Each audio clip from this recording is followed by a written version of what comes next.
안녕하세요. 반갑습니다. 저는 합법적인 대통령이신 박근혜 대통령님이 다스리는 자유대한민국의 국민 김미자입니다.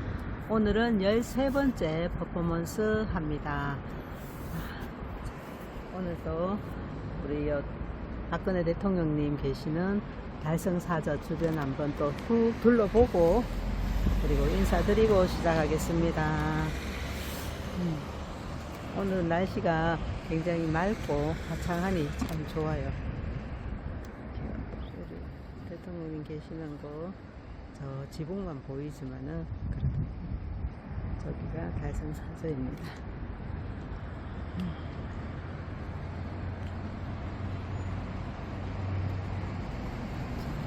오늘도 중요한 내용, 딥스테이트 아웃.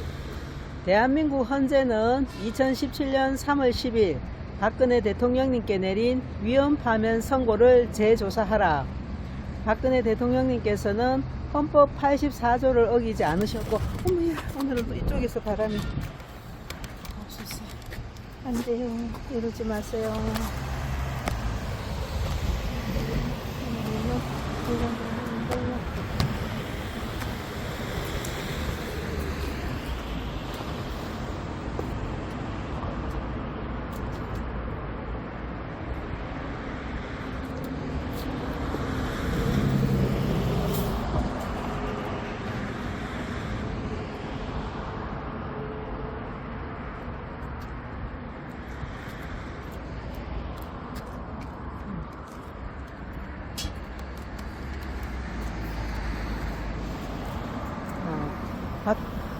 대한민국 헌재는 2017년 3월 10일 박근혜 대통령님께 내린 위헌 파면 선고를 재조사하라. 박근혜 대통령님께서는 헌법 84조를 어기지 않으셨고 뇌물 한 푼 받지 않으셨다. 그런데 왜 탄핵이 된단 말인가? 박근혜 대통령님께서는 자유대한민국의 희망이십니다.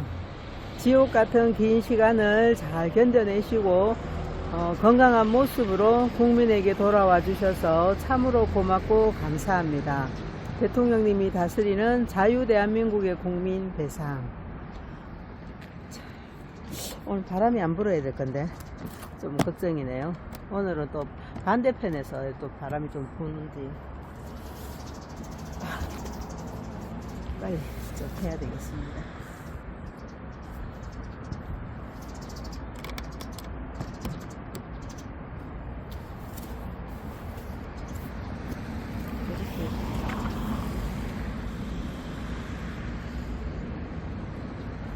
저렇게 우는 게 후투투인가?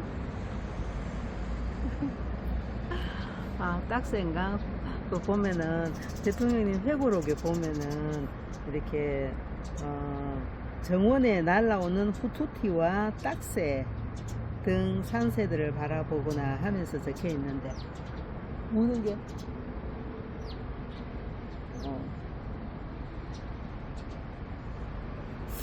우는 소리가 약간 좀 후투티강 하는 생각이 좀 드네요. 자, 오늘도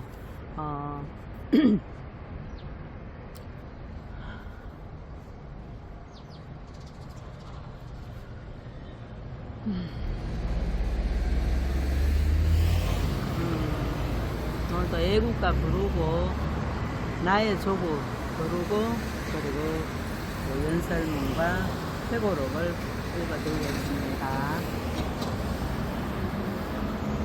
시작하기 전에 제 아는 동생이 제가 이 영상을 올려서 이제 보내주니까 언니 언제까지 할 거야? 이런 식으로 어제 묻더군요. 그래서 제가 정말 그래서 저도 저 자신한테 물어봤어요. 이거를 언제까지, 퍼포먼스를 언제까지 할 건가. 일단은 1차적으로는 이 연설문이 61개가 있으니까 시작했으니까 끝까지 읽어야 안 되겠습니까? 그죠? 요 연설문이 다 읽기 전에 우리 박근혜 대통령님께서 청와대로 복귀하시면 더없이 좋고요. 제발 그런 일이 발생하기를 바랍니다. 또 그럴 가능성이 높아요. 정말 그렇게 되면 그만해도 되겠죠. 1차적으로는 일단은 요 연설문 61선 다 읽을 때까지 하는 걸로 하겠습니다. 그리고 그 뒤로는 또 이제 그때 가서 생각하겠습니다. 동해물과 백두산이 마르고 닳도록 하느님이 보호하사 우리나라 만세 무궁화 삼천리 화려강산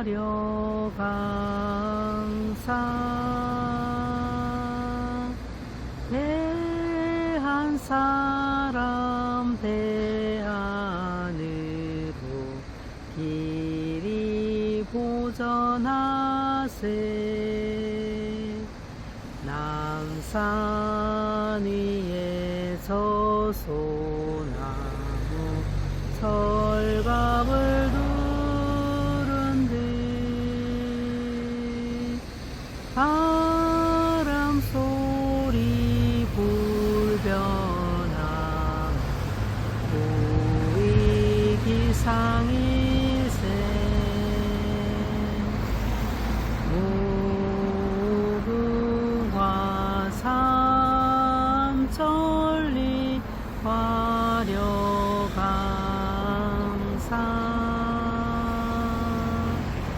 대한 사람 대한으로 길이 보전하세. 그리고 오늘은 또 이쪽에서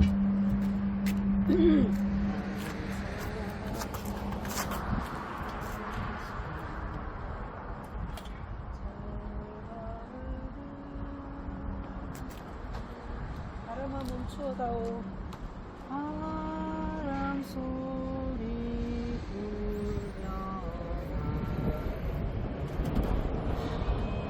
이상일세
대통령님께 재단이 같은 바람이 불어서 대통령님 재단이세요.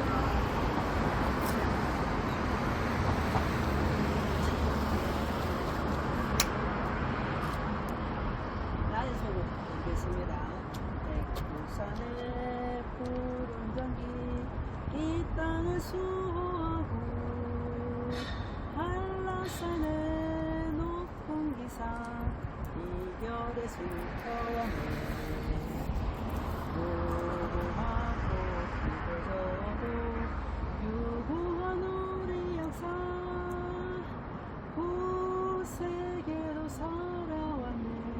슬기로운 우리 결에 영롱한 아침에가 동해에 떠오르며 우러나서 그 수강사 여기 나의 조상들의 피땀머리 빛나는 문화유산 우리 모두 정성 다해 길이 보서다세 삼국통일 이룩한 화랑의 옛 장신을 오늘에 이어받아 새말 정신으로 영광된 세속에 새 역사 창조하여 영원토록 후손에게 유산으로 물려주세.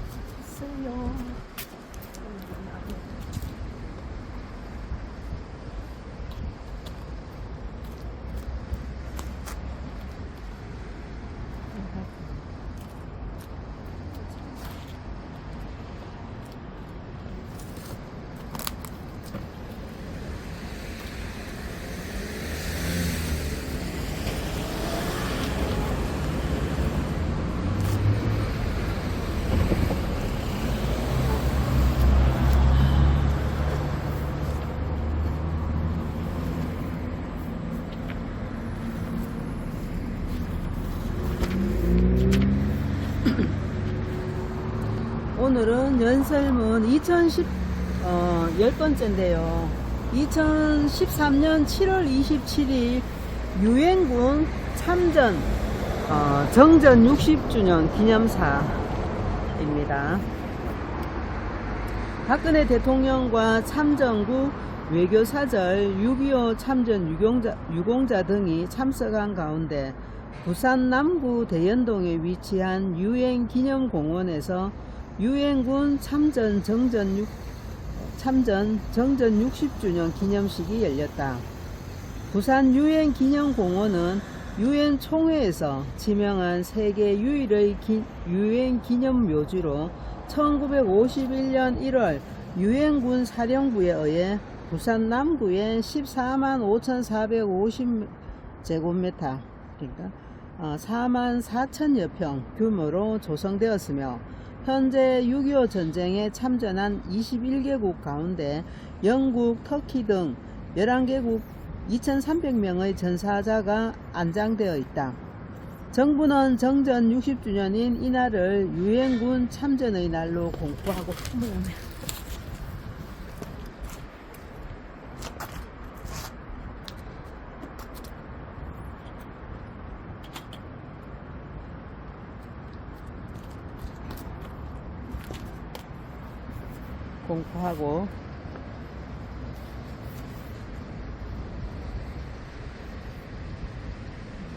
어디 갔나?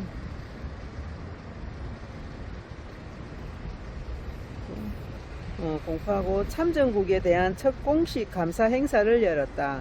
추모식은 유엔 참전국과 참전용사의 희생과 헌신에 대한 감사와 경의를 표시하고 우방국과 유대를 강화하여 미래 60년 도약의 계기를 삼기 위해 마련되었다. 박 대통령은 식전에 묘역을 참배하고 유엔 전몰 장병을 추모했다. 박 대통령은 기념사에서 휴전선 비무장지대에 평화공원을 만들어 평화통일의 출발점이 되도록 하겠다고 밝혔다. 존경하는 국민 여러분, 뜻깊은 자리에 참석해 주신 내외 기빈 여러분, 오늘 우리는 유엔군 참전과 정전 60주년을 기념하기 위해 이 자리에 모였습니다. 참석해 주신 뉴질랜드 존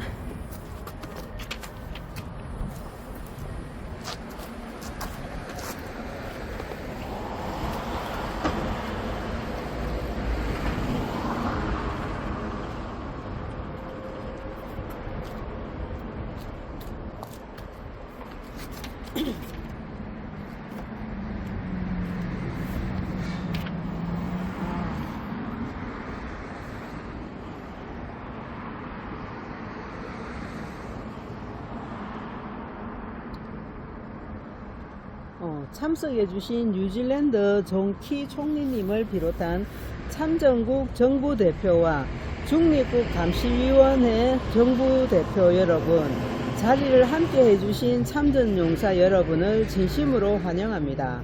대한민국을 수호하기 위해 생명을 바친 17만 8천여 명의 전사들과 5만 5천여 명의 부상자들의 숭고한 희생과 헌신의 경의를 표하며 모든 참전용사 여러분께도 깊은 감사를 드립니다. 대한민국은 올해부터 7월 27일을 유엔군 참전용사들의 희생과 헌신을 기리기 위한 유엔군 참전의 날로 지정하였습니다. 자유와 평화를 위해 헌신한 유엔군 참전용사 여러분과 조국을 위해 모든 것을 바치신 참전 유공자 여러분의 숭고한 정신은 우리들 가슴 속에 영원히 기억될 것입니다. 존경하는 국민 여러분, 60년 전 오늘 한반도의 포성은 멈췄지만 전쟁의 참화로 삶의 터전은 잿더미로 변해 있었습니다. 그러나 우리 국민들은 절망을 딛고 일어섰습니다. 혼신의 힘을 다해 새로운 국가 건설에 매진하였습니다. 그 결과 대한민국은 무역 규모 세계 8위의 활력 넘치는 나라, 세계 최고의 IT 인프라를 갖춘 나라로 성장했습니다. 이러기에 박근혜 대통령님의 정책의 힘이 컸죠. 그죠? 이 놀라운 기적은 결코 쉽게 이루어진 것이 아닙니다. 국민들의 헌신과 노력, 참전 용사들이 피와 땀으로 지켜낸 자유와 평화가 있었기에 가능했습니다. 저는 위대한 우리 국민들이 자랑스럽고 참전 용사들의 고귀한 희생의 뜻을 후세에도 널리 알려 그분들의 헌신을 역사에 남게 할 것입니다. 앞으로 대한민국의 자유와 평화를 더욱 굳건히 지키고 한반도의 평화 통일의 기반을 구축하는 데 혼신의 노력을 다할 것입니다. 나아가 인류 행복에 기여하는 나라를 만들어서 그분들의 헌신과 희생을 더욱 빛나게 만들겠습니다. 국민 여러분, 지난 60년간 한반도에는 언제 깨질지 모르는 불안한 평화가 유지되어 왔습니다. 전쟁이 잠시 멈춘 세계 최장의 휴전 기간이 이어지고 있습니다. 이제 대결과 적대를 멈추고 새로운 한반도를 만들어야 합니다. 정전 60주년을 계기로 한반도의 새로운 평화와 희망의 시대를 열어가야 합니다. 저는 우리 국민의 생명과 재산을 위협하는 어떠한 도발도 결코 용납하지 않을 것입니다. 확고한 억지력과 국제사회의 긴밀한 공조로 북한이 도발을 할 생각을 멈추고 국제사회의 책임있는 일원으로 나오도록 최선을 다할 것입니다.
새로운 한반도를 만들기 위한 노력도 멈추지 않을 것입니다.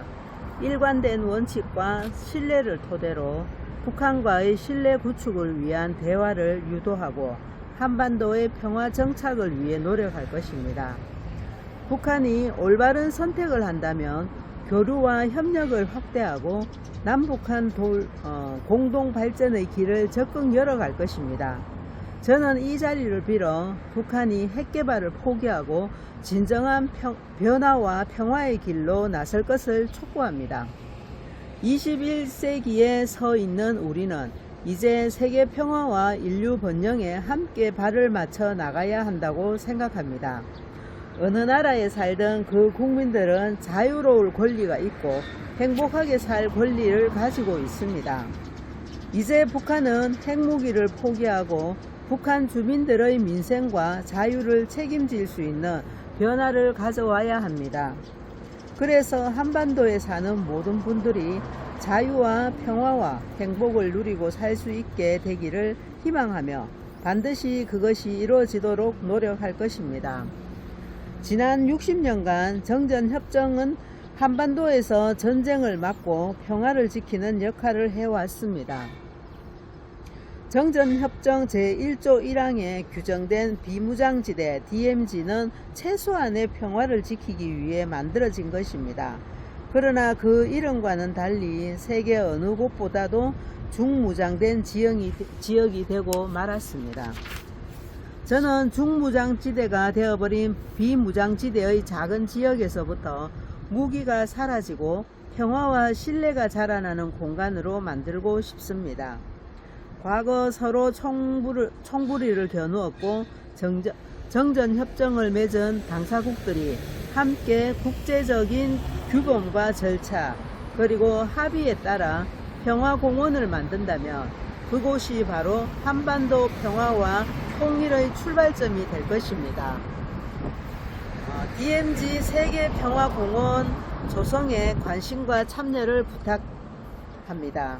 존경하는 국민 여러분, 내외 기빈 여러분, 대한민국은 자유와 민주주의라는 인류 보편의 가치의 소중함과 그것을 지키기 위한 국제사회의 노력이 옳았음을 보여주는 대표적인 사례입니다.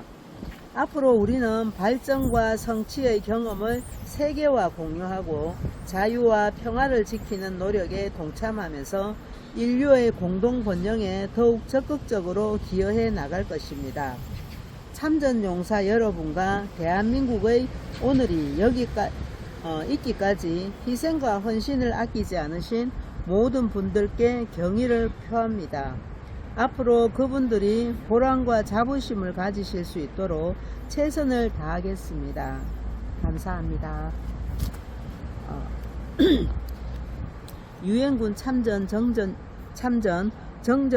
60주년 기념사는 여기까지입니다.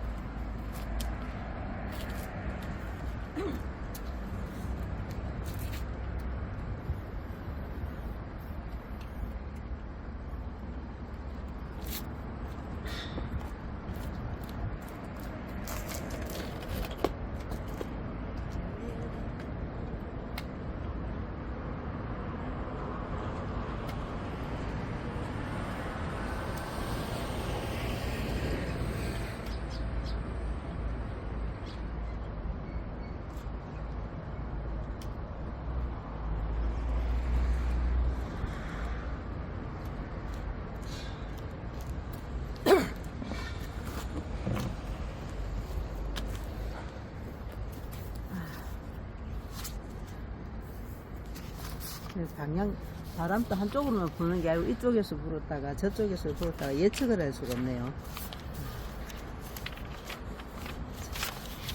오늘도 신나는 빙고 바람이 불어도 불러야 안 되겠습니까? 얼마나 가사가 좋은지. 그래서 빙고를 부르고 우리 대통령님 회고록을 읽어드리겠습니다.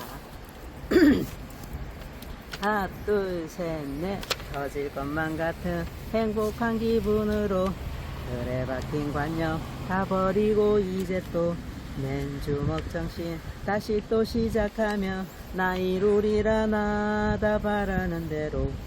지금 내가 있는 이 땅이 너무 좋아. 이민 따위 생각한 적도 없었고요. 금 같은 시간 아끼고 또 아끼며 나 비상하리라 나 바라는 대로. 산 속에도 저 바다 속에도 이렇게 행복할 순 없을 거야. 랄랄랄라. 구름 타고 세상을 날아도 지금처럼 좋을 수는 없을 거야. 울랄랄라. 모든 게 마음먹기 달려서 어떤 게 행복한 삶인가요? 사는 게 힘이 들다 하지만 쉽게만 살아가면 재미없어. 빙고! 거룩한 인생 고귀한 삶을 살며 부럽 없는 투명한 마음으로 니네 삶이 끝날 그 마지막 순간 나 웃어보리라 나 바라는 대로. 헤이! 끝났습니다. 자, 재밌네요. 바람도 불고 이런데 상황이 문제가 아니고 또 이렇게 할 수 있다는 게 저는 감사할 뿐입니다. 잠깐만요.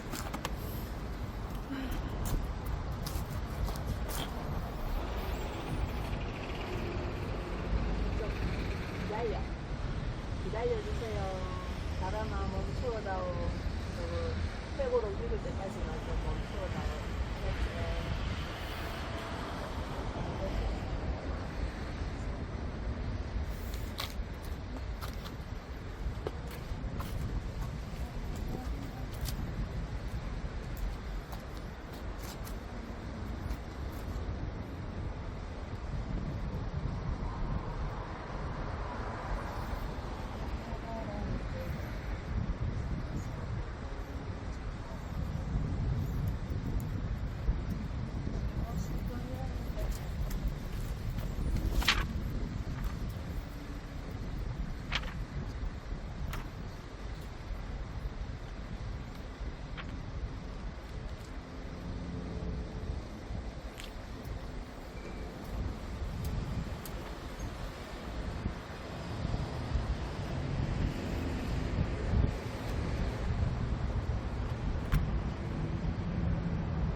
자, 대통령님 회고로 어둠을 지나 미래로.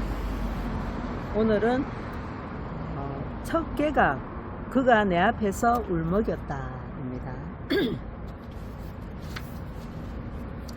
정부 출범 초기 총리 인선 못지않게 세상을 떠들썩하게 만든 것이 미래창조과학부 장관 인선이었다. 나는 대통령 당선인 시절인 2013년 2월 17일 11개 부처 장관 인선을 발표하면서 미래창조과학부 장관 후보자로 김종훈 미국 알카텔 루슨트 최고 전략 책임자 겸 벨 연구소 사장을 내정했다. 김종훈 후보자의 낙마를 생각하면 지금도 한숨이 나온다. 김 후보자는 가난한 미국 이민자의 아들인 교포 1.5세였다. 하지만 벤처 사업가로 성공해 38세인 1997년에 포브스가 선정한 미국 400대 부호 반열에 올랐다.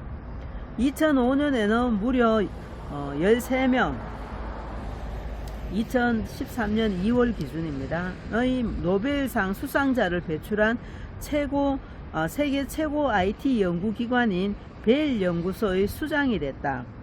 이처럼 많은 미국은 물론 세계적으로 명성이 높은 분이었지만 국내에선 다소 생소했고 특히 미국 시민권을 가진 이가 장관에 내정된 것은 처음이라 화제를 모았다. 인선 발표 뒤 다른 장관보다도 김 후보자의 스토리를 궁금해하는 기자들의 관심이 집중됐다. 정치권에서는 박 당선인이 누구의 추천을 받아 김 후보자를 지명했을까? 라는 반응이 많았다. 하지만 내가 누군가의 추천을 받고 김 후보자를 지명한 것은 아니었다. 나는 한국당 국회의원 시절 김 후보자를 만난 적이 있다. 정확한 시점은 미국이 기억나질 않는다. 정확한 시점은 기억이 나질 않는데 김 후보자가 한국에 잠시 방문했을 때였다. 벨 연구소의 특임연구원으로 일하고 있던 윤종록 전 미래창조과학부 2차관이 김 후보자를 내게 소개했다. 당시 김 후보자와 경제, 일자리, IT 분야에 걸쳐 다양한 이야기를 나눴다. 그 자리에서 김 후보자는 자신이 미국에서 어떻게 창업에 성공했고 IT 벤처 신화를 이룩했는지 또 앞으로 어떤 아이디어나 구상을 가졌는지 담담하게 설명했다. 김종훈 깜짝 발탁, 첫 만남서 신선한 충격. 정쟁에 휩쓸린 정치판에서 조금씩 지쳐가고 있던 그때 김 후보자와 만나 미래 비전을 이야기하는 것은 신선한 충격으로 다가왔고 같은 이공계 출신이라는 공감대도 대화의 깊이를 더했다. 언젠가 나에게 그럴 기회가 온다면 김 후보자를 중요한 직책에 꼭 추천하고 싶었다. 몇 년 뒤 대통령에 당선됐을 때 창조경제를 뒷받침하고 신성장 동력을 책임질 핵심 부처인 미래창조과학부를 신설하면서 장관 후보로 김 후보자를 떠올린 건 우연이 아니었다. 나는 지금도 그가 미래창조과학부 장관 적임자였다고 확신한다. 김 후보자는 우리가 무대로 삼아야 할 세계 IT 시장에 정통했을 뿐만 아니라 현장 이해도가 높았고 우리 벤처 생태계를 역동적이고 창의성 있는 공간으로 뒤바꿀 경험과 지식을 갖추고 있었다. 이분이 그 장관직을 계속 이어서 할 수 있고 있었으면 얼마나 우리가 IT 산업이 얼마나 많이 발전했겠습니까? 그죠? 참 대통령님의 아쉬운 마음이 이해가 됩니다. 전해집니다. 장관 후보자로 지명하겠다는 뜻을 알리자 김 후보자는 고민할 시간을 달라고 했다. 며칠 뒤 그는 장관으로서 본인의 구상과 생각을 정리한 보고서를 보내왔다. 자신이 가장 중요하게 여기는 경제정책은 무엇이고 그러기 위해서는 국내 기업 환경을 어떻게 개선해야 하는지 창조 경제를 어떻게 구체화시켜 발전시켜 나갈 것인지를 자세하게 설명한 보고서였다. 찬찬히 읽어봤는데 내용이 굉장히 신선하고 마음에 와닿았다. 또 장관 후보로 지명하기 전 서울 모처에서 김 후보자를 직접 만나 이야기를 나눴는데 조국을 위해 일해보고 싶다는 열의가 상당했다. 미국 시민권자인 그는 시민권을 포기하고 한국 국적을 회복하겠다는 뜻을 밝혔다. 당시 국적 문제가 화두에 오르자 김 후보자는 이렇게 말했다. 저는 1970년대에 가족과 미국으로 건너가 이후 줄곧 미국에서 성공하고 이름을 알렸습니다. 하지만 이제는 조국인 한국을 위해 그동안 쌓아온 지식과 아이디어, 경험을 쏟아붓고 헌신하고 싶습니다. 그는 장관 지명 사흘 전인 2013년 2월 14일 한국 국적을 회복했다. 하지만 조국을 위해 자신의 능력을 아낌없이 쓰겠다던 김 후보자의 꿈은 시작부터 금이 가기 시작했다. 야권에서는 지명 직후부터 김 후보자의 이중 국적 문제를 고리로 공세를 퍼부었다. 정말 이게 이제 지엽적인 걸 갖고 이렇게 물고 늘어지고 방해를 하니까 참 대통령님께서 어떻게 정책을 참 펼쳐나가기가 얼마나 힘드셨겠어요. 그죠? 김 후보자의 이중 국적 문제를 고리로 공세를 퍼부었다. 특히 김 후보자가 2007년에서 2011년 CIA 외부 자문위원회 비상임위원으로 활동한 전력이 쟁점으로 떠올랐다. 우방이긴 하지만 타국의 정보기관과 밀접한 관련이 있었던 사람이 민감한 보안을 다루는 국내 부처 장관직을 맡는 것은 부적절하다는 공격이 쏟아졌다. 40년 가까이 미국에서 생활한 김 후보자는 마치 자신을 죄지은 사람처럼 몰아세우는 공격에 당황한 듯 했다. 살면서 처음 겪어보는 정치적 공격을 견디기가 쉽지 않았을 것이다. 나는 김 후보자에게 연락해 다독였다. 조국을 위해 헌신하겠다는 김 후보자의 뜻을 확실하게 신뢰하고 있기 때문에 CIA와 관련된 논란은 전혀 신경 쓰지 않고 있습니다. 예상치 못하거나 억울한 공격도 많겠지만 꼭 이겨내고 장관직을 수행해 주십시오. 대통령님께서 전화하셔서 그렇게 이제 당부를 하신 거죠. 그죠? 아내가 가족 공격 절망, 아내 가족까지 이제 민주당 쪽에서 공격을 했는 거죠. 아내와 가족까지 공격 절망, 야윈 김종훈 울먹였다. 하지만 김 후보자를 사퇴로 몰아간 결정적인 요인은 가족에 대한 공격이었다. 당시 김 후보자 부인 명의의 서울 청담동 빌딩에 유흥주점이 영업한 것을 놓고 일각에서 성매매 업소를 운영했다는 식의 뜬소문이 퍼졌다. 김 후보자가 미국 라스베가스에서 원정 도박을 했다는 식의 미확인 소문도 퍼져나갔다. 김 후보자 부부가 서울 한남동에 빌라를 매입하거나 심지어 김 후보자 처남이 강남구에 건물을 소유한 것을 두고도 야당이 공세를 퍼부었다.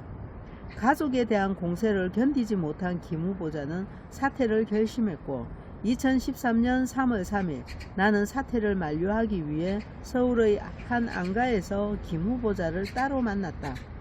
간만에 마주한 김 후보자는 야위어 보였고 몹시 괴로워 보였다. 아, 속상해라 진짜. 김 후보자와 긴 시간 동안 고민의 지점이 무엇인지, 왜 사퇴를 하려고 하는지 차분하게 대화했다. 김 후보자는 내가 고통받는 것은 상관없지만 아내와 가족들이 매일같이 울고 힘들어하는 모습을 보면서 절망스러웠고 더는 견디기가 힘들었다고 울먹였다. 수차례 만류했지만 김 후보자는 이미 결심을 굳힌 듯 했다. 가족에 대한 공격으로 깊은 상처를 입은 김 후보자를 다시 설득할 방법이 없었다. 결국 김 후보자는 3월 4일 국회에서 긴급 기자회견을 열고 사퇴를 발표했다. 그는 조국을 위해 헌신하려 했던 마음을 접으려 한다. 조국의 미래를 위해 모든 것을 바치려 했던 저의 꿈은 산산조각이 났다고 말했다. 나는 김 후보자의 사퇴를 바라보면서 야당의 발목 잡기에 분노에 가까운 심정을 느꼈다. 정말 얼마나 속상하셨겠어요. 진짜 화가 난다. 조국 발전을 위해 기꺼이 중책을 맡겠다고 결심한 사람을 꼭 가족에 대한 공격까지 서슴지 않으면서 끌어내려야 했을까? 김 후보자의 사퇴 이후 나는 아버지를 떠올렸다. 아버지가 가장 심혈을 기울인 것이 외국에 나가 있는 한국 과학자들을 국내로 영입하는 일이었다. 1인당 국민소득이 $100에도 못 미치던 보릿고개 시절 유학을 떠났다가 이른바 해외 유치 과학자 신분으로 귀국한 이가 많았다. 이런 과학자들이 우리나라가 선진국으로 나아가는 과학 입국의 기틀을 다졌다. 김종훈 장관 사퇴하기 위해 기자회견하는 모습이거든요. 정말 이런 인재가 우리나라를 위해서 일을 했으면 우리나라 IT 산업이나 또 대통령님이 펼치시는 창조 경제가 얼마나 많이 발전하고 우리가 더 경제가 더 이렇게 부흥할 수 있었을까요? 정말 민주당 이런 사람들 진짜 아무것도 아닌 걸 갖고 자기들은 아마 더 이렇게 찾아보면은 비리가 엄청 많을걸요.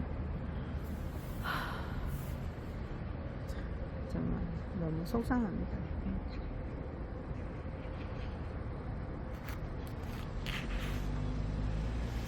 내가 김 후보자를 설득해 미래창조과학부 장관 후보자로 지명한 것도 미국에서 벤처 신화를 이룩한 그가 한국에서 또 한 번 신화를 이룩할 수 있는 시대에 신화를 이룩할 수 있다는 기대에서였다. 해외 인재 좌절시키지 말라. 굳은 표정으로 작심 담아. 대통령 얼마나 화가 나셨으면 그죠? 작심 담아를 하셨겠습니까? 나는 김 후보자의 사퇴 당일인 4일 청와대 춘추관에서 대국민 담화를 발표했다. 이 연설문 앞에 대국민 담화에 나왔던 그 장관이 바로 이 김종훈 장관이잖아, 그죠? 이 일로 인해서 화가 나서 그때 국민 담화 우리 앞에 읽었었죠, 그죠? 나는 김 후보자의 사퇴 당일인 4일 청와대 춘추관에서 대국민 담화를 발표했다. 김 후보자는 미래 성장 동력과 창조 경제를 위해 삼고초려해온 분인데 우리 정치 현실에 좌절을 느끼고 사의를 표해 정말 안타깝게 생각합니다. 해외에 나가 있는 우리 인재들도 국가 발전에 기여할 수 있도록 등용해야 하고 조국을 위해 헌신하려고 들어온 인재들을 더는 좌절시키지 말아야 합니다. 언론에서는 담화문을 발표할 당시 나의 굳은 표정과 강경한 어조 등을 바탕으로 작심 담화라는 제목을 붙였다. 야당은 인사 실패의 책임을 자신들에게 떠넘긴다며 강하게 반발했다. 내가 이례적으로 야당을 강하게 비판한 것은 이유가 있었다. 김 후보자의 사퇴도 안타까웠지만 무엇보다도 국가 성장의 핵심으로 내가 공을 들여온 창조경제 추진이 시작부터 가로막히고 있다는 판단 때문이었다. 창조경제 문제는 다음 기회에 상술하려 한다. 이렇게 대통령님께서 하실 그 국정 정책을 갖다가 상정했으면 빨리 좀 처리를 해주고 그 내용을 살펴서 정말 이게 나라를 위한 건가 아닌가, 그런데 중심을 두고 정말 이게 나라를 위한 거다 생각되면 적극적으로 밀어주고 해야 될 건데 이렇게 다리를 붙잡고 실행하지 못하도록 그것도 또 이렇게 인재를 이렇게 발탁해가 하면은 기회를 줘야 되죠. 이 사람이 그만큼 실력이 있는 사람이면 그 실력을 만큼 발휘해서 나라를 위해서 일할 수 있도록 기회를 줘야 될 건데 정말 너무 속상합니다. 의회의 인사, 박준우, 유민봉 발탁 이유. 2013년 8월 5일 청와대 2기 비서진 인사 때 발탁한 박준우 정무수석도 고정관념을 깬 인사로 평가받았다. 지금도 마찬가지지만 청와대 정무수석은 정치인 출신이 맡는다는 게 정치권에서 일종의 불문율이다. 정무수석은 청와대와 국회의 소통 창구이기 때문에 정치권 사정에 밝고 주요 정치인들과 친분이 있는 인사가 맡는 게 적절한 것은 사실이다. 하지만 내가 지난 30여 년간 외교관으로 일한 박수석을 임명하자 정치권과 언론이 술렁댔다. 비정치인 출신이 정글 같은 정치판에서 제대로 된 중재자 역할을 할 수 있겠느냐는 비판도 나왔다. 박수석과 나의 인연은 이명박 정부 시절인 2009년에 시작됐다. 당시 나는 대통령 특사로 유럽을 방문했는데 주벨기에 EU 연합 대사를 지내던 박수석이 현지에서 나를 영접하기 위해 나왔고 그때 많은 대화를 나눴다. 박수석의 첫인상은 상당히 좋았다. 특히 외교관으로 일하는 모습을 옆에서 지켜보니 온화하면서도 융통성 있게 또 합리적으로 일을 처리한다는 생각이 들었다. 정치인 출신은 아니지만 정무수석을 맡으면 큰 충돌 없이 합리적으로 청와대와 정치권의 이견을 조율할 것이라는 판단이 들어 발탁했다. 하지만 결과적으로 내 욕심이 과했다는 생각이 든다. 다른 분야에선 큰 장점을 갖춘 사람일지라도 국회를 상대하는 일은 비정치인 출신이 담당하기에 역시 다소 무리였던 것 같다. 박수석은 정말 훌륭한 인재였지만 나 때문에 몸에 맞지 않는 옷을 입느라 고생했다는 생각에 미안함이 든다. 의회의 인사라고 평가받은 또 다른 참모는 유민봉 국정기획수석이었다. 국정기획수석은 행정부 산하의 정책을 총괄해 검토하고 대통령에게 직보하는 중요한 자리다. 내가 2013년 2월 유 수석을 임명했을 때도 예상하지 못했다. 박 당선인과 어떤 관계인가 라는 반응이 쏟아졌다. 유 수석은 대선 캠프에서 활동하지 않았고 대통령직 인수위원회 간사를 맡으면서 처음 이름을 알렸다. 행정학을 전공한 유능한 학자였지만 정치권에서는 무명에 가까웠다. 하지만 나는 유 수석과 상당히 오래전부터 알고 지냈다. 국회의원 시절 유 수석과 종종 만나 행정 분야의 자문을 받았는데 학식이 깊다는 인상을 받았다. 특히 인수위에서 국정기획조정본과 간사로 활동하는 모습을 지켜보니 국정과제를 정리하는 일처리가 매우 깔끔했고 언론을 상대할 때도 논리정연한 모습을 보여 신뢰가 갔다. 실제로 국정기획수석을 맡은 뒤에도 유 수석은 매우 진지하고 진중하게 업무에 임했다. 다만 유 수석은 정치인 스타일이라기보다는 학자 스타일에 더 가까웠던 것 같다. 국정기획수석보다는 더 적합한 역할을 맡겼더라면 하는 아쉬움이 남는다. 박근혜 올드보이 좋아한다. 생물학적 나이 안 따져. 2013년 8월 5일 단행한 청와대 인선을 두고서도 정치권과 언론계에서 많은 이야기가 돌았다.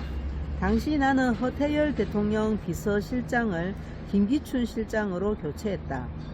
또 곽상도 민정수석은 홍경식 수석으로 교체하고 앞서 언급한 것처럼 공석인 정무수석 자리에 박준호 수석을 임명했다. 정부 출범 후 약 5개월여 만에 청와대 내부의 핵심 인사들이 교체되니까 여권에서 청와대 내부에 무슨 문제가 있는 것 아니냐는 걱정이 나왔고 온갖 추측이 무성했다. 당시 내가 인사교체에 나선 것은 여러모로 분위기 쇄신을 해야 한다는 판단이 섰기 때문이다. 대통령이 되기 전 국민에게 한 약속과 국정과제를 이행하기 위해서는 청와대부터 일사불란하게 움직이고 결과물을 얻어내야 하는데 내 생각대로 되지 않는 일이 많았다. 단순히 누구 때문이라고 잘못을 돌릴 수는 없는 문제였지만 여러가지로 청와대 내부에 큰 변화를 주면서 동력을 얻어야겠다는 생각이었다. 인사와 관련해 당시 한간에 떠돌던 박 대통령은 올드보이를 선호한다는 소문에 대해서도 해명하고 싶다. 정권 출범 후 나는 김용준 총리 후보자 당시 75세를 지명했고 김 후보자 사퇴 뒤엔 정홍원 총리 당시 69세를 임명했다. 또한 청와대에서도 비교적 고령인 김기춘 대통령 비서실장 당시 74세, 여당에서는 서청원 의원 당시 70세 등이 실세로 언론에 부각됐던 게 사실이다. 특히 내가 가끔 오찬등을 하면서 정치적 조언을 듣곤 하던 이른바 7인 멤버들 역시 상당수가 고령층이다. 고령층이다 보니 나이가 많은 인사들만 선호한다는 오해가 퍼진 듯하다. 하지만 내가 생물학적 나이를 기준으로 사람을 선호하거나 어떤 자리에 임명할 때 고령자를 특별 대우한 것은 전혀 아니다. 사람을 고를 때 나이는 애초에 크게 중요한 것이 아니라고 생각했다. 나이가 많다고 혹은 적다고 불이익을 줘서야 되겠는가? 사람의 장점과 능력이 중요하다고 믿어왔다.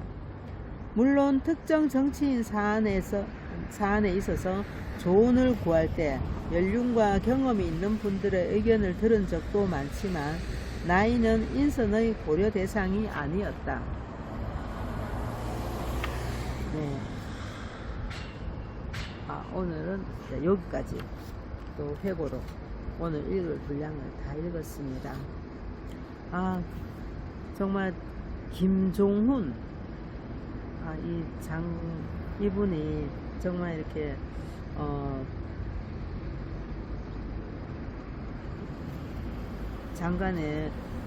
장관직을 맡아서 이 IT 산업이나 창조 경제를 이렇게 실행하지 못한 게 너무너무 마음이 아프네요.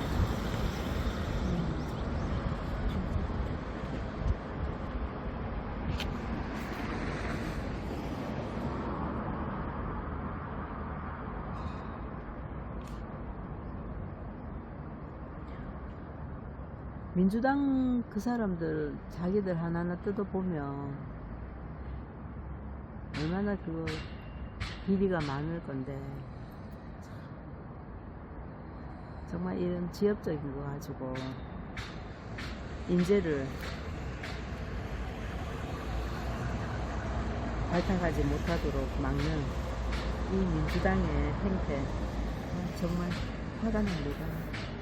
우리 대통령님 얼마나 속상하셨을까요?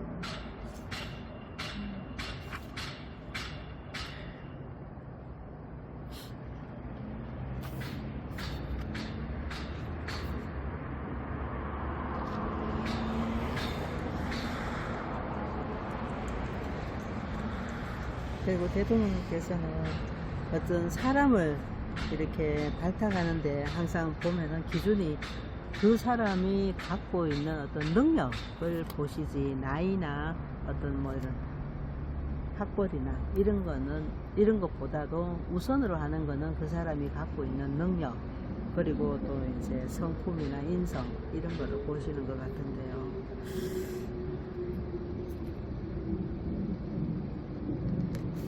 사람의 장점과 능력이 중요하다고 믿어왔다 라고 되어 있거든요.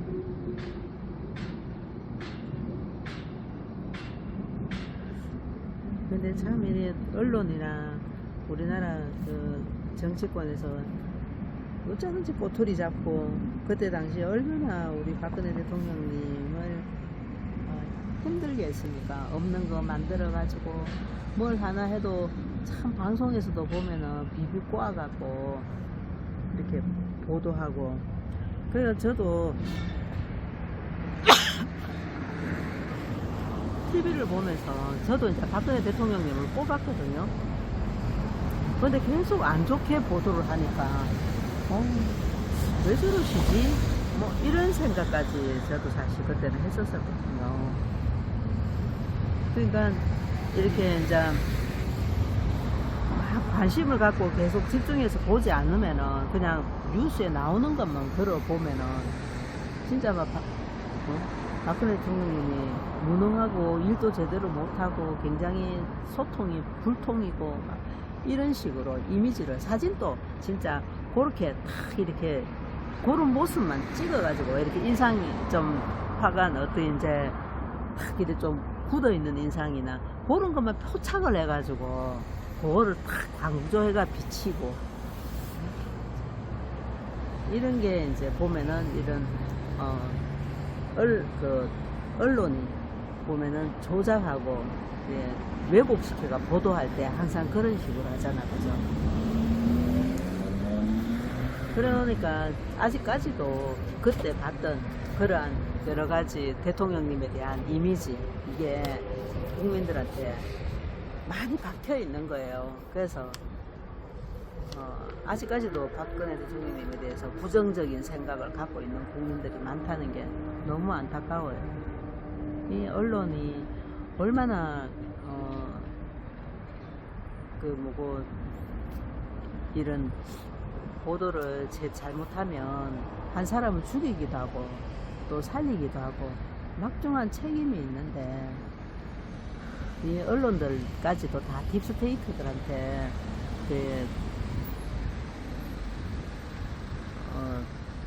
매수가 되어 있으니까 정말 진실을 보도하고 공정하게 보도해야 될 언론이 치우치고 진실을 보도하지 않고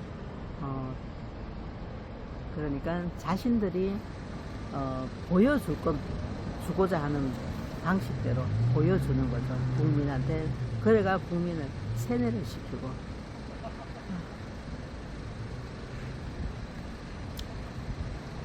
그게 대표적인 게 이제 우리 대통령님 그때 2016년도가 아마 절정에 이르렀나요? 하여튼 TV만 틀면은 너무 이렇게 자꾸 부정적인 그런 내용들이 나오니까 화가 나고 속상하더라고요. 잘 이해를 잘 못하는 선에서도 진짜 왜 이럴까 하면서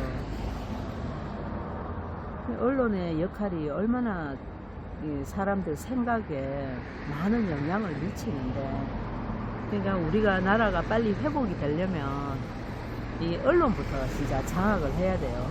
언론을 먼저 장악을 해가 진실을 바르게 보도하도록, 사실 있는 그대로 정확하게 공정하게 보도하도록 해야 국민들이 깨어납니다. 그런데 이제 아직까지 언론이 딥스테이트에게 장악이 되어 있으니 하수인 노릇을 하니까 지금은 아직 진실을 제대로 보도를 안 하잖아요.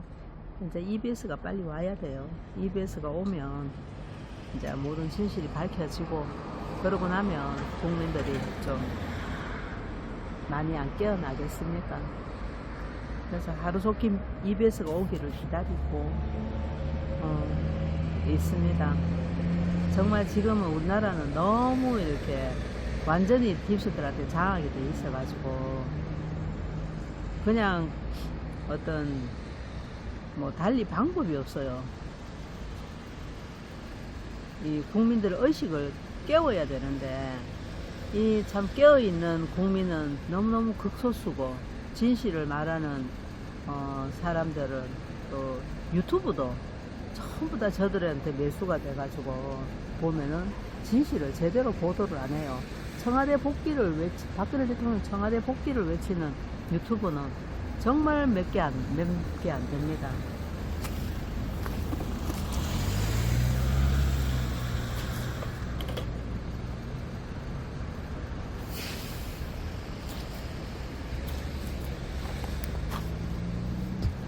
대한민국이 바로 서는 거는 박근혜 대통령님이 청와대 복귀하시는 건데, 그 헌법이 2017년 3월 10일 위헌파면 선고, 그거는 진짜 우리나라 헌법을 완전히 무시한 파면 선고 아닙니까?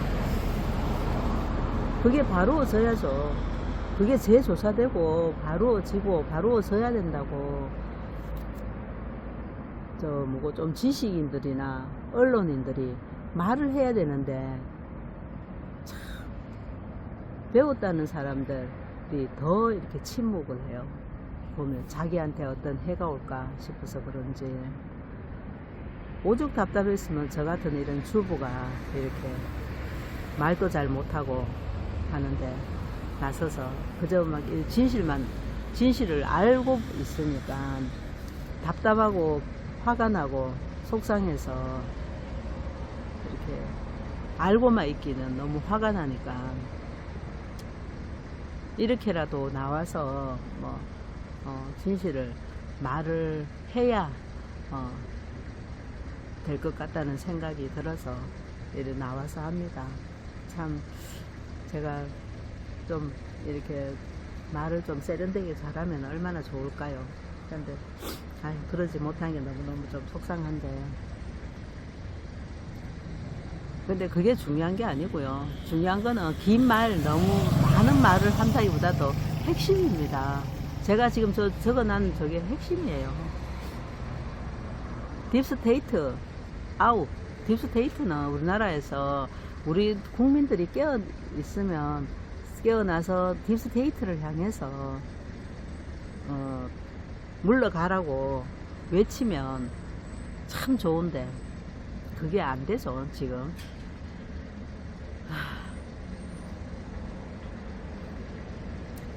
우리나라가 지금 딥스테이트들한테 입법, 사법, 행정 다 장악돼 있고, 언론도 장악돼 있고, 진짜 우리나라가 이제 딥스테이트가 제일 마지막 보루로 지금 버티고 있는 곳이거든요. 그러니까 저 윤석열, 우리 국민들은 그 이재명이가 될까 싶어가 걱정돼가 막 윤석열을 지지하고, 그래가 윤석열을 갖다가 뭐 보수의 어떤 아주 대표적인 인물로 막 생각하고 믿고 따르고 추종하고 이렇게 하는데, 그게 이제 저들이 하는 그 이분법, 요거 아니면 요거, 요런 식으로 이재명이가 되면은 큰일 날 것 같으니까 윤석열이라는 표를 딱 이래 두고는 이제 국민들을 갖다가 우롱하는 거죠. 다 결국은 같은 놈들인데, 오히려 그 윤석열이 같은 경우는 트로이 목마였죠. 보기에는 인상 좋고 선해 보이고, 뭐 또 보수의 그거 뭐 국민의힘에 들어와가지고 보수의 대표로 나와놓으니까 국민들이 우르르 따르고 그 표를 그 이재명이 막기 위해 가지고 윤석열을 찍었잖아요. 그만큼 우리 국민들의 기본 마음 바탕에는 이 나라를 사랑하고 나라를 지키고 싶은 마음이, 애국심이 참 간절한데 방향성을 잃어버린 거예요. 맨 처음 우리 대한민국이 이 헌법이 무너진 게 2017년 3월 10일 위헌 파면 선고 내려졌을 때 박근혜 대통령이 그 파면 선고가 잘못된 거라고 그거를 외치면서 그 추운 날 비바람 맞아가면서 그 태극기 들고 나와가지고 파면 무효라고 외치고 박근혜 대통령 청와대 복귀해야 된다고 외치고 했었던 그 초심을 지켜야 되는데, 시간이 지나고 이러다 보니까 사람들이 초심을 잊어버려가지고 자꾸 대안을 찾고 또 차선을 찾고, 그러다 보니까 자꾸 혼란은 가중되고 이렇게 문제가 해결이 안 되는 거죠. 우리 국민들이 한 목소리로 박근혜 대통령의 청와대 복귀를 외친다면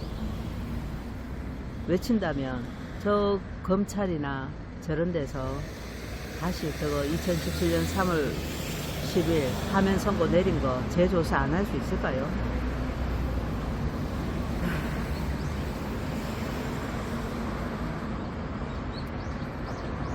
저 정광훈이나 조원진 같은 자들 그렇게 사람을 많이 몰아놓고서는 엉뚱한 소리, 또 박근혜 엉뚱한 소리, 정말 국민들이 바르게 문제를 제대로 보고 제대로 올바른 선포를 하지 못하도록 이렇게 가두리 생각을 갖다가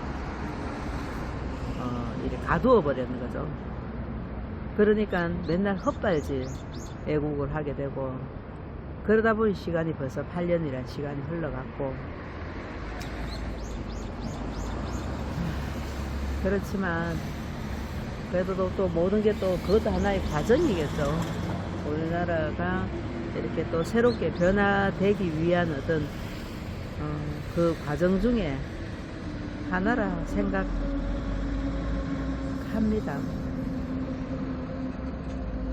그래서 아무리 국민의 생각을 이렇게 가두고 제대로 문제를 바라보지 못하도록 막는다 할지라도 우리 속에는 자유의지가 있고 또 이렇게 분별할 수 있는 분별력이 있거든요, 각자. 그러니까 처음에는 몇 번은 이래 속고 하다가 결국에는 아니다, 이게 아니구나, 정말 우리 박근혜 대통령님 밖에 없구나, 그 생각을 깨달게 될 거라고 저는 생각합니다. 그게 조금 더 빨리 왔으면 좋겠지만 이제 우리나라 상황이 그렇게 안 되어 있으니까. 그렇지만 이제 요즘 보면은 그래도 많이 깨어난 것 같아요. 윤석열이가 부정선거도 왜 처음에 부정선거도 안 밝히고 또 문재인이나 이재명이도 구속시키지도 아니하고 그랬을 때 이제 윤석열 지지하던 사람들이 많이 이렇게 돌아섰거든요. 그러다가 이제 비상계엄 해가지고 또 내려가지고 또 이제 부정선거 밝히려고 그랬다 하면서 또 막 또 이제 다시 또 추종하고 윤석열을 지지 안 하던 자들도 또 그때 또 합세해가 또 지지하고 그렇지만 결국은 이제 윤석열은 탄핵되고 이러니까 지금 모르겠어요. 제가 저거를 뭐 뉴스나 이런 걸 잘 안 봐서 그런가는 모르겠지만 많이 기가 꺾인 것 같아요. 윤석열 지지하던 자들이. 제발 좀 이번에 좀 정신을 차리고 윤석열이 아닌 박근혜 대통령님 청와대 복귀를 같이 좀 처음 초심을 찾아서 박근혜 대통령 청와대 복귀를 외치게 되기를 정말 간절히 바라봅니다. 오늘은 바람도 불고 그래서 여기까지 하고요. 나의 조국 부르고 애국가 부르고 마치겠습니다. 오늘 제가 너무 주절주절 이야기를 많이 했습니다.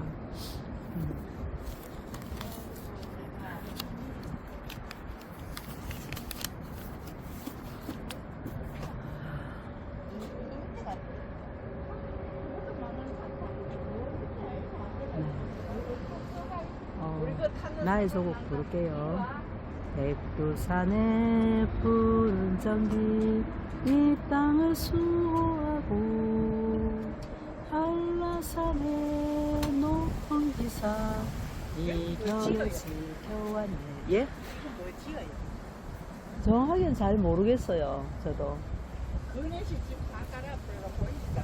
그러니까 좀 이렇게 이게 좀 감시하는 감독하는 그거 기관을 세우는 건지 모르겠어요. 하여튼 좀 이렇게 말이 안 좋던데. 혼자 저는 사저처럼 사택처럼 들어앉았고 예. 이거는 이제 사무실 겸 뭐 엄한 거 아니요. 그건 아니에요. 상대편에서 찍는 거예요. 모르겠어요. 정확하게는 저도 우리는 안 그래도 보기 자각하니 이재명이 지나.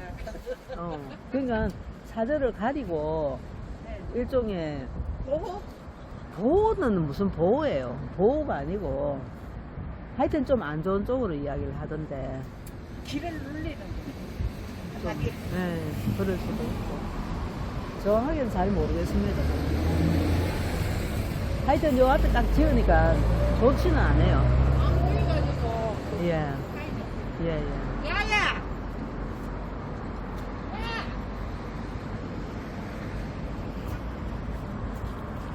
백두산의 푸른 전기 이 땅을 수호하고 한라산의 높은 기사 이 결에 지켜왔네. 무궁화 꽃 피고 져도 유구한 우리 역사 굳세게도 살아왔네. 슬기로운 우리 결에 영롱한 아침 해가 동해에 떠오르며 우라말송 금수강사 여기는 나의 조국 조상들의 빗땀어리 빛나는 문화유산 우리 모두 전성다해 길이 보전하세.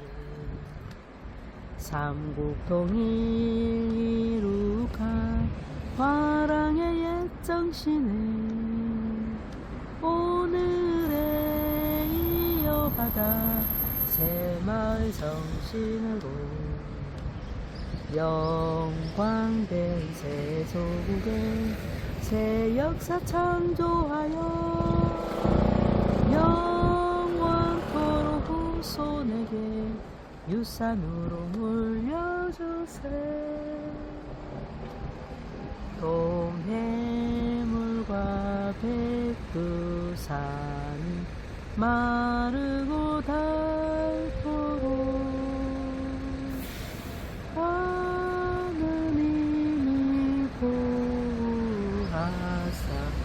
우리나라 만세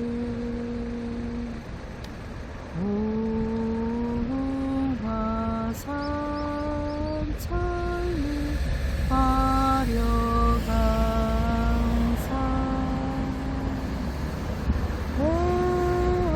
대한사람 대한으로